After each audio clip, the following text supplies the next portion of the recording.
Well, I don't want to tell you exactly, but we are certainly looking at land now because we've got the sea very well under control. Fellow Americans, what you are watching unfold on your television screens right now is being described by commentators as one of the most defining images of the 21st century.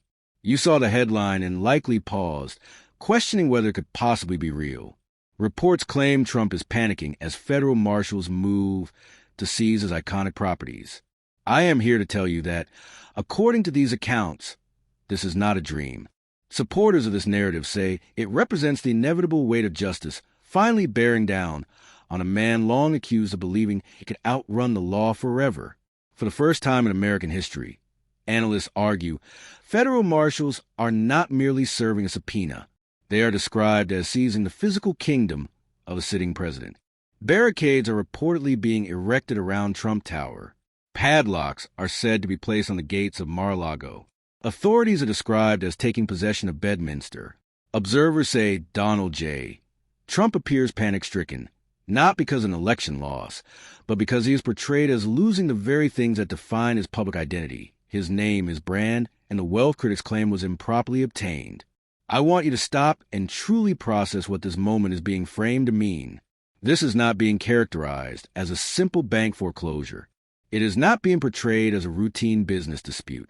Commentators claim we are witnessing the execution of a federal civil asset forfeiture order, a legal tool prosecutors use to strip alleged drug lords and racketeers of the proceeds of crime.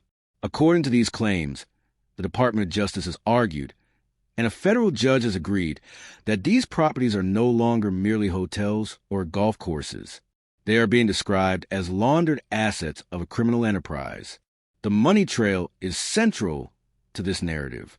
Critics say they warned for years that billions in the United Arab Emirates, alleged bribes tied to World Liberty Financial, and illicit payments from foreign intelligence services did not simply sit in bank accounts.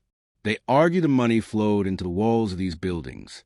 It allegedly paid for the gold plating, the chandeliers, and the lavish finishes. And because these buildings are claimed to have been maintained with tainted funds, proponents of this view argue the United States government is now reclaiming them. You need to understand the level of fear analysts say is gripping Donald Trump right now. Reports attributed to sources close to the White House describe a man portrayed as unhinged, shouting at attorneys and demanding they stop the steal. But observers counter that there is no steal here, only the law. They argue he is panicking because, without his properties, his image collapses. He is depicted not as a billionaire, but as a fraud living on credit and corruption. The reported seizure of Trump Tower is described as deeply symbolic, a piercing of the veil.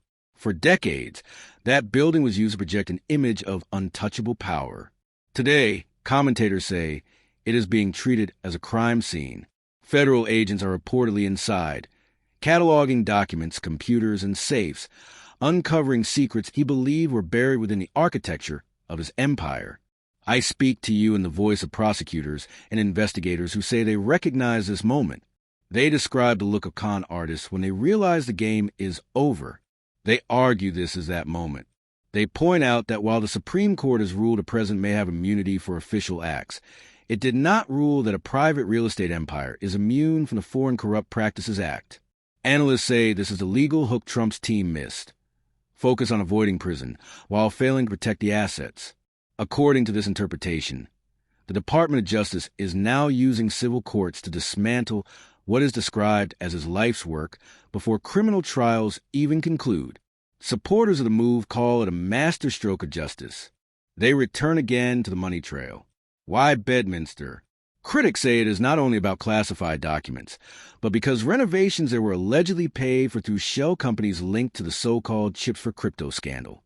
They claim kickbacks from AI chip sales to the United Arab Emirates were funneled into golf courses to wash the money, making the property, by law, the fruit of a poisonous tree.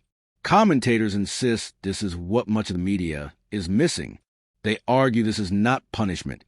It is clawback, taking back money allegedly stolen from national security. They also point to the silence of Trump's wealthy allies. Where are the billionaires? Where is Elon Musk? Where is the Saudi Public Investment Fund? Analysts say they are frozen, aware that any attempt to intervene could draw them into a broader RICO investigation. Donald Trump, they argue, has become toxic. For a man who built his image on connections, the realization that he may be alone is portrayed as devastating. Commentators describe him watching his name being pried from buildings, letter by gold letter, powerless to stop it. This narrative also indicts the Republican Party. For years, critics say Republicans defended Trump as a business genius and master builder. Today, they argue the truth is exposed. They describe him as a launderer who used the presidency to prop up a failing real estate portfolio. The seizures are framed as an indictment of senators who voted to acquit him, and as a Department of Justice doing what Congress would not. Supporters of this account urge viewers to see the lavish lifestyle as a mirage. Golden toilets, private jets, sprawling estates allegedly paid for by selling out the country's future. When images circulate of U.S. government property signs at Mar-a-Lago, they argue it should feel like vindication.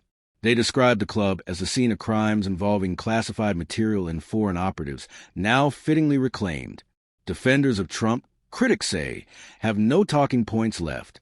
Claims of political persecution, they argue, collapse under financial records. A bank transfer has no party affiliation. To them, the facts show these properties as manifestations of bribery. The implications, analysts warn, could accelerate the end of Trump's presidency. A president without assets is a president without leverage. They claim seized collateral will trigger loan defaults, raising the specter of personal bankruptcy in the Oval Office and a heightened national security risk. Beyond money, they frame this as a crisis of identity. Without Trump Tower or Bedminster's adulation, they say, what remains is a man cornered by his own greed, lashing out at allies and rivals alike.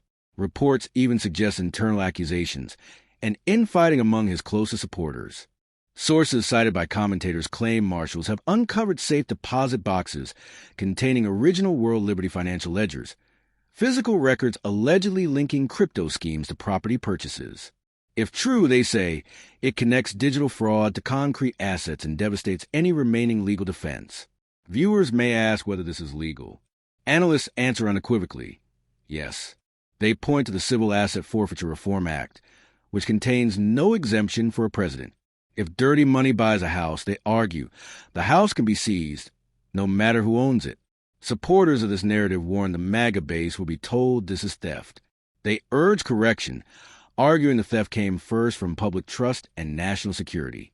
The government, they say, is simply returning stolen goods to the people. The images are powerful, but the message is stronger. You cannot hide crimes in real estate, cannot wash money in concrete and glass. According to this account, the trail ends here, with padlocks on the doors of the Trump empire. Yesterday, he seemed invincible. Today, critics say he looks like a tenant being evicted. As federal marshals carry out their duties, supporters cast him as enforcing the rule of law, securing evidence and preventing flight. They frame this as the end of the line. The panic real, the seizure real, and the consequences unavoidable. Donald Trump, they say, is watching his legacy be repossessed in real time. Do not look away, they urge. Witness this. Remember this. In this telling, it is what happens when democracy pushes back and the rule of law asserts itself. The corruption, they conclude, is losing, and Donald Trump is left facing the full weight of the allegations against him.